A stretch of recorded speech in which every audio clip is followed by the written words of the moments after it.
भाजपा की हैट्रिक पर पेच फंसाने को विपक्ष की ट्रिक, सपा बसपा ने चली ये चाल।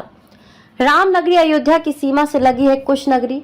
राम गमन पथ पर होने के साथ ही यहाँ रामायणकालीन कथाओं से जुड़े पौराणिक स्थल भी इसकी महत्ता को दर्शाते हैं। समय के थपेड़े सहने के साथ ही इस प्राचीन नगरी का नाम भले ही सुल्तानपुर हो गया, लेकिन अब इसे पुरानी पहचान दिलाए जाने के स्वर भी मुखर हैं। राजनीतिक रूप से भी यहाँ की भूमि काफी उर्वरा है। कोई यहाँ से चुनाव लड़कर मुख्यमंत्री बना तो कोई केंद्र सरकार में मंत्री। ये जिला गांधी परिवार की राजनीति का एक अहम बिंदु भी था।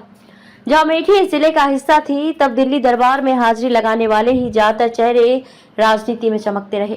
हालांकि अब उस गांधी परिवार का नाता यहाँ से लगभग खत्म हो चुका है, लेकिन दूसरे गांधी परिवार का वर्चस्व अभी भी कायम है। मेनका के सामने होंगे INDIA और बसपा के प्रत्याशी।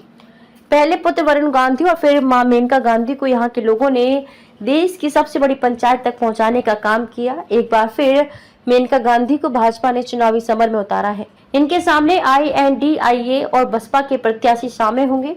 चुनावी योद्धाओं की तस्वीर स्पष्ट होने के साथ ही अब यहाँ सियासी ताप बढ़ने वाला है। भारतीय जनता पार्टी ने सुल्तानपुर लोकसभा सीट ज्यादातर चर्चित चेहरों पर दांव आजमाया है। इससे वह काफी हद तक कामयाब रही। हालांकि जब भी उसने स्थानीय नेताओं के मैदान में उतारा, वे चारों खाने चित हो गए। 1991 में पहली बार खिला कमल। 1991 में राम लहर के दौरान अयोध्या के संत महंत विश्वनाथ दास शास्त्री को टिकट मिला तो पहली बार यहाँ कमल खिला।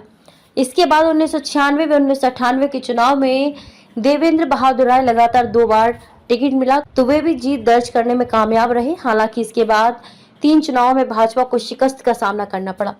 तीनों बार स्थानीय प्रत्याशी थे। लगातार मिली हार से सबक लेते हुए भाजपा ने 2014 में एक बार फिर बाहरी और बड़े चेहरे का प्रयोग किया। युवा नेता वरुण गांधी को उसने यहां से मौका दिया तो वह पार्टी की विजय पताका फहराने में कामयाब रहे।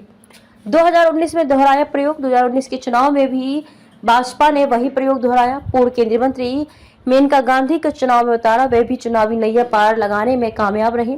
अब एक बार फिर जीत की हैट्रिक लगाने के उद्देश्य से पार्टी ने सांसद मेनका गांधी पर भरोसा जताया है। सरकार अपने काम और बड़े नाम के जरिए वह सर्व समाज को जोड़कर चुनाव समर में है। अब देखने वाली बात ये होगी कि भाजपा का ये दांव मतदाताओं को कितना रास आता है। सपा के खाते में है सीट। INDIA गठबंधन के चलते ये सीट समाजवादी पार्टी के खाते में है। उसने भी इस बार बाहरी और चर्चित चेहरे पर दांव लगाने की सोची।